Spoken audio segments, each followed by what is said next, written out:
Reese's Cups versus our new Feastsbles Peanut Butter Cups. Let's see which one Gordon Ramsay likes better. Keep your eyes closed. I'm gonna mix them up. All right, reach in front of you and just grab one of them. Okay, he's sniffing it. That smells rich.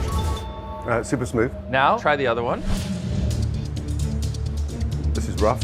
Doesn't really taste like an authentic peanut butter. It's like dry on the palate and the chocolate's sort of disintegrating. By far, the one I'd go to again would be the first one. Oh, let's go. Thank you.